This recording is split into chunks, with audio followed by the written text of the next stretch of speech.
आज ही Doubtnut app download करें। Doubtnut पर होगा अब आपके सभी मैथ्स, केमिस्ट्री, फिजिक्स और बायोलॉजी डाउट्स का सफाया। बस अपने क्वेश्चन की फोटो खींचो, उसे क्रॉप करो और तुरंत वीडियो सोल्यूशन पाओ। Download now. इस वीडियो में हम बात करेंगे डायमैग्नेटिक मटेरियल्स के बारे में। डायमैग्नेटिक सब्सटेंसेस क्या होते हैं, डायमैग्नेटिक सब्सटेंस बनते कैसे हैं, उनके बिहेवियर क्या होते हैं, उनकी प्रॉपर्टीज़ क्या होती हैं, ये हम इस वीडियो में देखेंगे। तो हम पहले बात करते हैं डायमैग्नेटिक मटेरियल्स की, किस तरह बनते हैं। तो हमारे पास लेट्स से ये एटम है एक, ठीक है, एक एटम है और ये इस तरह से ऑर्बिट है, ठीक है, ऐसा कुछ ऑर्बिट है मान लेते हैं। और सेंटर में क्या है, न्यूक्लियाई है, न्यूक्लियस है। तो न्यूक्लियस हो गया positively charge plus JD, electrons होंगे ऑर्बिट में कुछ, जैसे कि इलेक्ट्रॉन है, हमारे पास 2 इलेक्ट्रॉन्स हैं फर्स्ट ऑर्बिट में और इस तरह से और इलेक्ट्रॉन्स हैं। तो अब क्या होता है, कोई एटम जो है पूरा बिहेवियर जो आता है कहाँ से आता है, इलेक्ट्रॉन्स की वजह से। इलेक्ट्रॉन के पास 2 तरह के मोशन होते हैं, हम जानते हैं कौन कौन से। इलेक्ट्रॉन्स के पास 2 तरह के मोशन होते हैं। जो फर्स्ट होता है वो होता है ऑर्बिटल, क्योंकि अराउंड न्यूक्लियस करते हैं एक ऑर्बिट में, तो ऑर्बिटल मोशन होता है। दूसरा होता है स्पिन, ठीक है। तो स्पिन मोशन और ऑर्बिटल मोशन 2 तरह के मोशन हो गए इसके पास।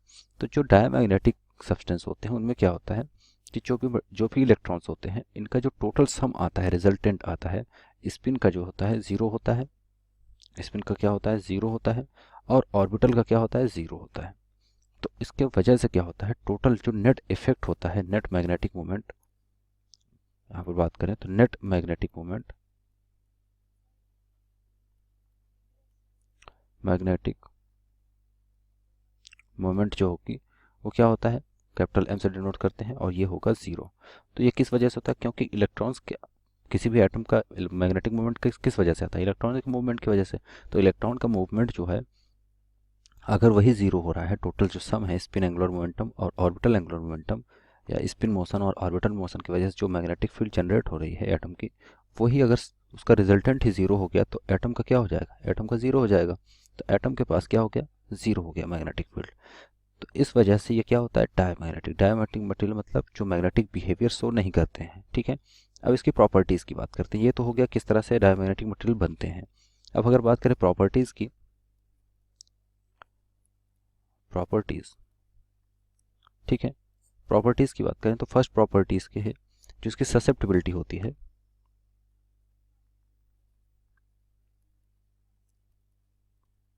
ससेप्टिबिलिटी ऑफ डायमैग्नेटिक मटेरियल जो होती है, जिसको हम जीटा से डिनोट करते हैं, इसकी वैल्यू जो होती है जीटा की क्या होती है, नेगेटिव होती है, ठीक है।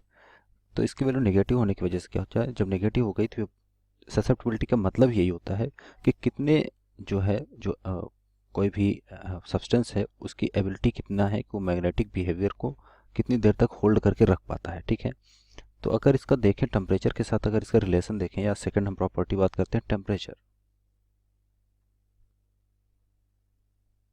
टेम्परेचर का इफेक्ट देखते हैं किस तरह से टेम्परेचर का इफेक्ट पड़ता है डायमैग्नेटिक मटेरियल्स पर, ठीक है। तो अगर हम देखें तो टेम्परेचर का कोई इफेक्ट नहीं पड़ता। क्यों टेम्परेचर पर कोई इफेक्ट नहीं पड़ता, क्योंकि ससेप्टिबिलिटी के साथ अगर इसका हम कर्व देखें टेम्परेचर और ससेप्टिबिलिटी का, तो क्या होगा, ये होता है इस तरह से कुछ। यहाँ पर अगर देखें तो जो सबसे ससेप्टिबिलिटी के साथ जो टेम्परेचर का रिलेशन है वो कुछ इस तरह से आएगा, स्ट्रेट लाइन आएगी, ठीक है। ये हमारे पास ससेप्टिबिलिटी होती है और ये क्या होता है, टेम्परेचर होता है। तो हम देख रहे हैं टेम्परेचर जैसे जैसे बढ़ा रहे हैं टेम्परेचर के साथ कोई चेंजेस नहीं आ रहा है, क्योंकि ससेप्टिबिलिटी क्या है, नेगेटिव है। ससेप्टिबिलिटी नेगेटिव होने की वजह से इस पर कोई इफेक्ट नहीं पड़ेगा, टेम्परेचर के साथ कोई चेंजेस नहीं है। क्योंकि क्या होता है कि हमारे पास अगर फेज़ की बात करें, जो फेज़ चेंजेस होते हैं, तो सबसे पहले आता है हमारा फेरोमैग्नेटिक मटेरियल, ठीक है। पहले क्या होता है,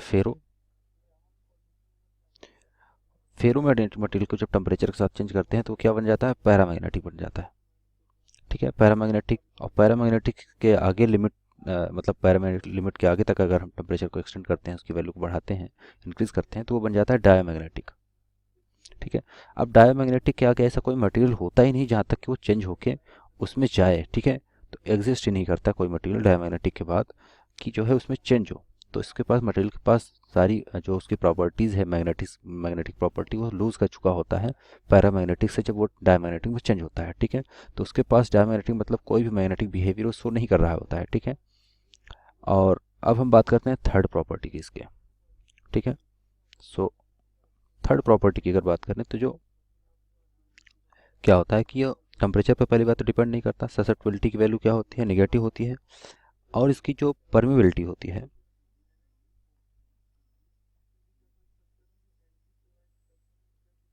परमेबिलिटी जिसको हम रिलेटिव परमेबिलिटी बोलते हैं, तो म्यू आर से इसको रिप्रेजेंट करते हैं। तो इसकी वैल्यू क्या होती है, इसकी वैल्यू अगर देखें तो रिलेटिव परमेबिलिटी के लिए म्यू आर की वैल्यू जो होती है ये क्या होती है, लेस देन 1 होती है। अब लेस देन 1 मतलब क्या हो गया, लेस देन 1 जब होती है कोई भी मटेरियल का तो मैग्नेटिक बिहेवियर शो नहीं करता है, बहुत कम करता है, ठीक है। अगर वो ज़ीरो हो गई तो बिल्कुल करेगा नहीं, लेकिन वेरी स्मॉल स्मॉल, ठीक है। तो इस तरह से हम देख सकते हैं कि किस तरह से परमेबिलिटी में डिपेंड करता है। मतलब परमेबिलिटी क्या बताती है कि कोई भी मटेरियल मैग्नेटाइज्ड होगा या नहीं, इसकी प्रोबेबिलिटी एक तरह से हम बोल सकते हैं बताती है। तो यहाँ पर अगर देखें उसकी एबिलिटी क्या होती है मैग्नेटाइज होने की, बहुत कम होती है, ठीक है। तो यहाँ पर इसलिए वो क्या होता है, डायमैग्नेटाइज्ड मटेरियल होता है। अब इसके अगर नेक्स्ट प्रॉपर्टी की हम बात करें तो यहाँ पर अगर देखें तो मैग्नेटिक मोमेंट, जैसा कि हमने पहले ही देखा था, इसका मैग्नेटिक मोमेंट जो कि फोर्थ प्रॉपर्टी हो जाएगी हमारे पास, मैग्नेटिक मोमेंट, ठीक है। मैग्नेटिक मोमेंट को हम कैपिटल एम से डिनोट करते हैं।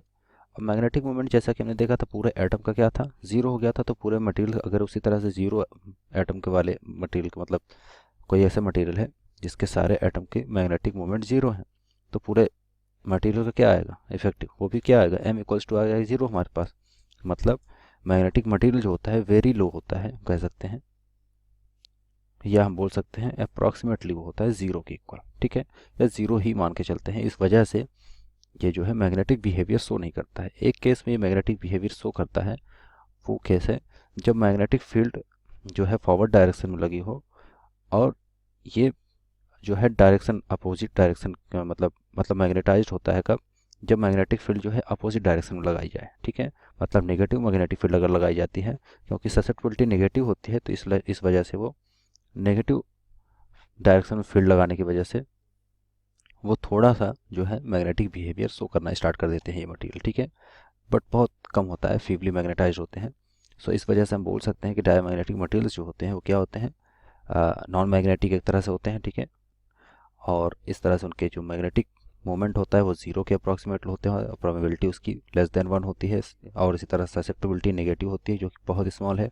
अगर ससेप्टिबिलिटी की बात करें यहाँ पर तो ससेप्टिबिलिटी इस तरह से जो है नेगेटिव डायरेक्शन में होती है, इस तरह से ये नेगेटिव डायरेक्शन में ससेप्टिबिलिटी होगी, और जो कि -1 या उससे भी कम होती है, ठीक है। अगर देखे जाए तो ये -1 या उससे भी कम होती है, तो -1 की जो है इस तरह आता है। तो ये हुआ हमारा डायमैग्नेटिक मटेरियल, और ये किस तरह से बिहेव करते हैं मैग्नेटिक फील्ड में हमने जाना, ठीक है। क्लास 6 से 12 से लेके नीट, IIT, जेई मेंस और एडवांस के लेवल तक 10 मिलियन से ज्यादा स्टूडेंट्स का भरोसा। आज ही डाउनलोड करें डाउटनेट ऐप या व्हाट्सएप कीजिए अपने डाउट्स 8400 400 400 पर।